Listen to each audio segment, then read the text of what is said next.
মন্দারমণি মানেই কি শুধু সমুদ্রের তীরে সারিবদ্ধ ইট সিমেন্টের বড় বড় রিসর্ট, নাকি সমুদ্রের নোনা জলে গা ভাসানো আর প্লেট ভর্তি মাছ ভাজা?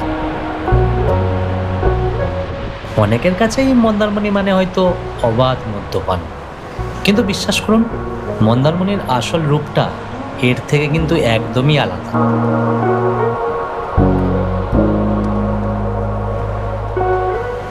আজ আমি আপনাদের সেই মন্দারমণি দেখাবো যা সচরাচর পর্যটকদের চোখেই পড়ে না।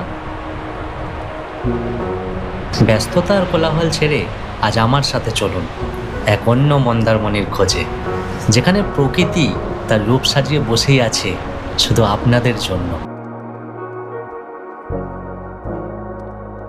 মন্দারমণির আনাচে কানাচেতে লুকিয়ে আছে এমন অনেক সুন্দর জায়গা যা কেবল রিসর্টের চার দেওয়ালের বাইরে পা রাখলেই চোখে পড়ে।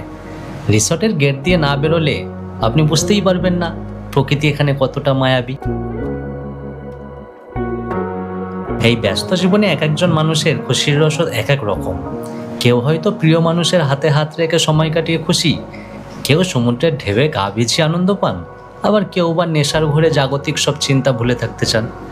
কিন্তু দিন শেষে এই যান্ত্রিক জীবনে মনের আসল খুশিটাই খুঁজে পাওয়া হচ্ছে গুরুত্বপূর্ণ একটা ব্যাপার। আমি আপনাদের অবশ্যই বলবো, সব কিছুর পাশাপাশি মন্দারমণির অফবিট জায়গাগুলো একবার ঘুরে দেখুন। প্রকৃতি এখানে নিজের রূপের ডালি সাজিয়ে বসেই আছে। ওই যে প্রথমেই বললাম, শুধু আপনাদেরই জন্য।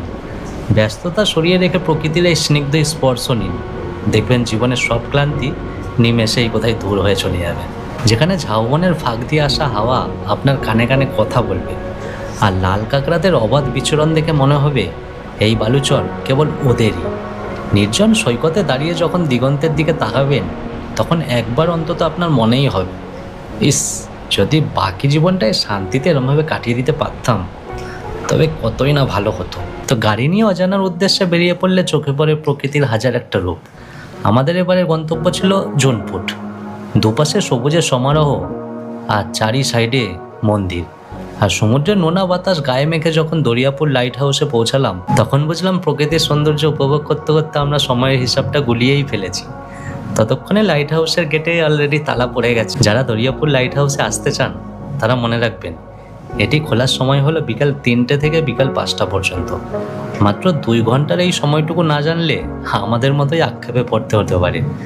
যাই হোক, লাইট হাউসে উঠতে না পারার সেই মন খারাপ দূর করতে আমরা আশ্রয় নিলাম আমাদের চিরকালের বিশ্বস্ত সঙ্গীর কাছে, মানে ওই যে 1 কাপ গরম চা। কারণ সুখে হোক বা দুঃখে বাঙালির সবসময়ের সঙ্গী তো এই চা। সব জায়গা তো আর একদিনে ঘুরে দেখানো সম্ভব নয়, তাই আজকের মতো এখানেই ইতি টানছি। প্রকৃতির আরও অনেক সুন্দর গল্প নিয়ে দেখা হবে তোমাদের সাথে অন্য কোনো দিন, অন্য কোনো পথে। তা আজ তবে আসি, চলুন, টাটা।